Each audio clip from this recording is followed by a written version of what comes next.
Hello children, welcome to today's music class. In today's class, our topic is sharps. Our topic is sharps.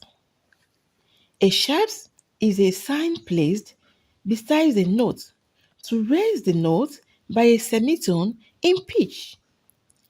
Examples: the black key to the right of C on the keyboard is C sharp. Likewise, the black key to the right of D is D sharp, etc. Sharp notes are always in the front of the white keys on the piano. Remember that the distance between any note and the very next note, up or down, is known as semitone, and this is the distance to measure the sharp or flat note on the piano. So children, that is all for today. Hope you enjoyed the class. See you in the next class.